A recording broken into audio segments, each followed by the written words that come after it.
নমস্কার, স্বপ্নাবিক নিউজ নেটওয়ার্কে স্বাগত। আরজিকর কাণ্ডের 10 মাসের মধ্যে ফের শহর কলকাতায় ঘটল নির্যাতনের ঘটনা। দক্ষিণ কলকাতার কসবা ল কলেজে ক্যাম্পাসের মধ্যেই ছাত্রীকে ধর্ষণের অভিযোগ উঠল একজন প্রাক্তন ছাত্র ও দুজন বর্তমান পড়ুয়ার বিরুদ্ধে। 25শে জুনে ঘটনা ঘটার পর নির্যাতিতা তরুণী কসবা থানায় লিখিত অভিযোগ দায়ের করতেই ঘটনার তদন্তে নেমে প্রথমে দুজনকে গ্রেপ্তার করে পুলিশ। তাদের জিজ্ঞাসাবাদ করে আরও একজনকে গ্রেপ্তার করে পুলিশ। সূত্রের খবর, মূল অভিযুক্ত হিসেবে কলেজের প্রাক্তনী মনোজিৎ মিশ্রর নাম প্রকাশ্যে আসছে। 25শে জুন ক্যাম্পাসে গিয়েছিল মনোজিৎ। শুধুমাত্র আইনজীবী হিসেবে নয়, তৃণমূল কংগ্রেসের ছাত্র পরিষদের বিভিন্ন সভা কর্মসূচিতে সক্রিয় ভূমিকা পালন করতে দেখা যায় মনোজিৎ মিশ্রকে। তৃণমূলের হেভিওয়েট নেতাদের সঙ্গেও তার ছবিও রয়েছে সোশ্যাল মিডিয়ায়। নির্যাতিতা কলেজ ছাত্রী সহ বাকিরাও মনোজিৎকে শাসক দলের ঘনিষ্ঠ হিসেবেই চিনত। কলেজের গভর্নিং বডির সঙ্গেও তার ওঠা বসা ছিল বলেই জানা যাচ্ছে। সেই সূত্র ধরে অস্থায়ী স্টাফ হিসেবে এই কলেজে কর্মরত ছিল তিনি। ঘটনার প্রসঙ্গে শুনব বিজেপির রাজ্য সভাপতি সুকান্ত মজুমদারের প্রতিক্রিয়া। রাজ্যের প্রত্যেকটি কলেজে তৃণমূল কংগ্রেস এইভাবে ইজারা বা লিজ দিয়ে রেখেছে তার তৃণমূল ছাত্র পরিষদের নেতাদেরকে।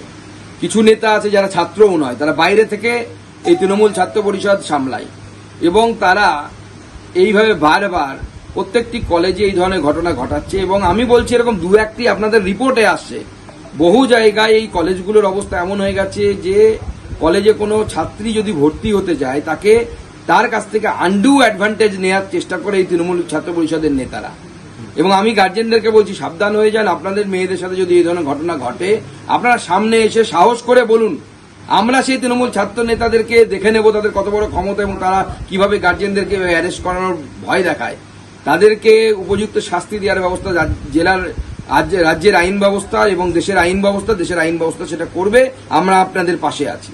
সূত্রের খবর, ইতিমধ্যে নমুনা সংগ্রহের জন্য ঘটনাস্থলে যাচ্ছে ফরেনসিক টিম। খতিয়ে দেখা হচ্ছে কলেজের সিসিটিভি ফুটেজ। ঘিরে ফেলা হয়েছে ঘটনাস্থল।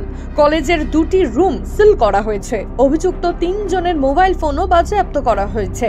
অভিযুক্ত 3 জনকে আজ আদালতে তোলা হলে 4 দিনের পুলিশি হেফাজতের নির্দেশ দিয়েছেন বিচারক। কলেজ কর্তৃপক্ষের তরফ থেকে স্পষ্ট জানানো হয়েছে, বিকেলের পর নিরাপত্তা রক্ষী ছাড়া আর কারোর থাকার কথা নয় কলেজে। তাহলে ওই দিন ভর সন্ধেবেলা নির্যাতিতা ছাত্রী সহ প্রাক্তন ছাত্র ও দুজন পড়ুয়া কেন গিয়েছিলেন কলেজে? সেই সময় নিরাপত্তা রক্ষীরা কোথায় ছিল? একাধিক রহস্য প্রশ্নের মাঝে শহর কলকাতা যে নিরাপদ নয় তা ফের একবার প্রমাণিত হলো। শ্যামল পাল, স্বপ্নাবিক নিউজ, কলকাতা। সমস্ত খবরের আপডেট জানতে লাইক করে সাবস্ক্রাইব করুন স্বপ্নাবিক নিউজ। সেই সঙ্গে বেল বাটন প্রেস করতে ভুলবেন না। আপনাদের একটা সাবস্ক্রিপশন আমাদের জন্য অত্যন্ত মূল্যবান। একই সঙ্গে ফলো করুন আমাদের হোয়াটসঅ্যাপ চ্যানেলটিও। জয় হিন্দ।